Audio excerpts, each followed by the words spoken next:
দয়া করে ক্ষমা করো, দয়া করে ক্ষমা করো। আমরা যদি এতটুকু বলি তাহলে এর ইংরেজি হবে প্লিজ ফরগিভ, দয়া করে ক্ষমা করো। আর যদি বলি দয়া করে আমাকে ক্ষমা করো, তাহলে দেবো কি প্লিজ ফরগিভ মি। মি অর্থ এখানে আমাকে, মি অর্থ কি আমাকে, তাহলে please forgive me, please forgive me, দয়া করে আমাকে ক্ষমা করো। দয়া করে তাকে ক্ষমা করো, আমরা যদি বলি দয়া করে তাকে ক্ষমা করো তাহলে কি হবে প্লিজ ফরগিভ হিম।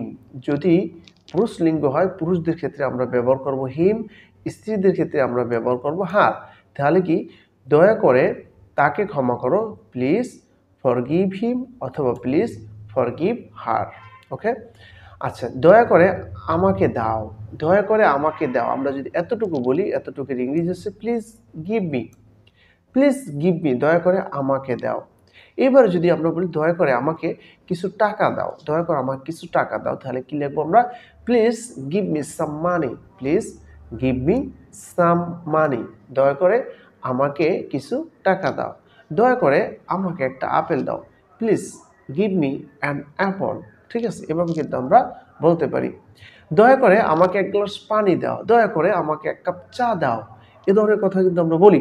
তাহলে দয়া করে আমাকে এক গ্লাস পানি দাও, please give me a glass of water. A glass of water হচ্ছে এক গ্লাস পানি, এ গ্লাস অফ ওয়াটার এর অর্থ কি এক গ্লাস পানি। তাহলে দয়া করে আমাকে এক গ্লাস পানি দাও, please give me a glass of water, please give me a glass of water. Okay, আচ্ছা তারপর যদি আবার বলি দয়া করে আমাকে খেতে দাও, দয়া করে আমাকে খেতে দাও, তাহলে এর ইংরেজি হবে কি please let me eat, please let me eat, দয়া করে আমাকে খেতে দাও।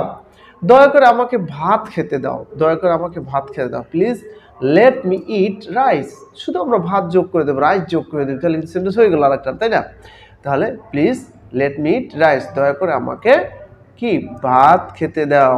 আচ্ছা এবার যদি বলি দয়া করে তাকে খেতে দাও, দয়া করে তাকে খেতে দাও, তাহলে please let him eat, please let him eat, তাকে দয়া করে তাকে খেতে দাও। দয়া করে গরিব লোকটিকে কিছু খেতে দাও, দয়া করে গরিব লোকটিকে কিছু খেতে দাও, please let the poor it something, please let the poor মানে কি গরিব লোকটিকে দাও, কি দাও ইট খেতে দাও, সামথিং কিছু, কিছু খেতে দাও। আমি একটি ইমেল লিখি, আমি একটি ইমেল লিখি। এবার আমরা সাধারণত বলি আমি একটা চিঠি লিখি, চিঠি এখন আমরা আর লিখি না, ঠিক আছে? সুতরাং চিঠি দিয়া এক্সাম্পল দেওয়ার এখন আর কোনো মানি হয় না, আমরা এখন সবসময় কি করি ইমেল লিখি চিঠির পরিবর্তে, তাই না? তাহলে সেই জন্য এক্সাম্পলটা দিলাম এভাবে, হ্যাঁ আমি একটি ইমেল লিখি, তাহলে আই রাইট, আমি লিখি অ্যান ইমেল, অ্যান ইমেল, একটা ইমেল লিখি, আমি একটি ইমেল লিখি। সে একটি ইমেল লিখে, হি রাইটস অ্যান ইমেল। এখন এখানে রাইটস কেন হলো? আমি বারবার বলি হি হচ্ছে third person singular, third person singular ক্ষেত্রে ভার্বের বেস ফর্মের সাথে এস বা ইএস যোগ হবে, তাহলে কি হবে হি রাইটস অ্যান ইমেল। হ্যাঁ, হি রাইটস অ্যান ইমেল, সে একটি চিঠি লিখে। আমি ফুল পছন্দ করি, I like flower, I like flower, আমি ফুল পছন্দ করি।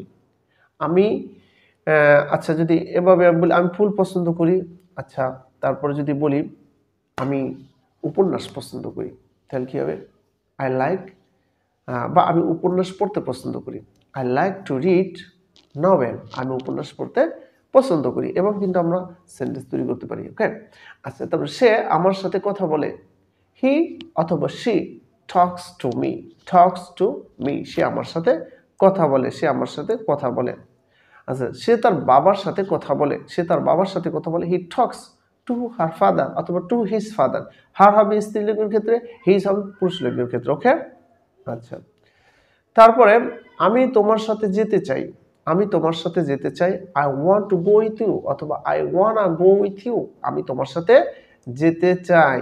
আমি তোমার সাথে যেতে চাই না, I don't want to go with you, I don't want to go with you, আমি তোমার সাথে যেতে চাই না।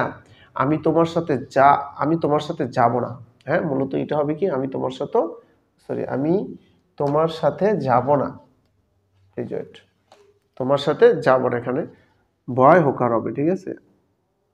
আমি তোমার সাথে যাব না, তাহলে এটার ইংরেজি কি হবে I will not go with you, I will not go with you, আমি তোমার সাথে যাব না, ঠিক আছে?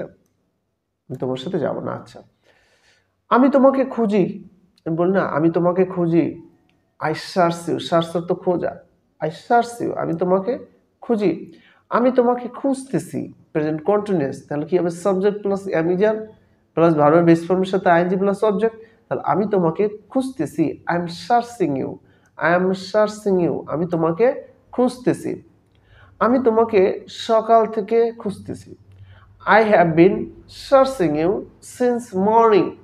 I have been searching you since morning. আমি তোমাকে সকাল থেকে খুঁজতেছি, ঠিক আছে কি I have been searching you since morning. আমি তোমাকে সকাল থেকে খুঁজতেছি।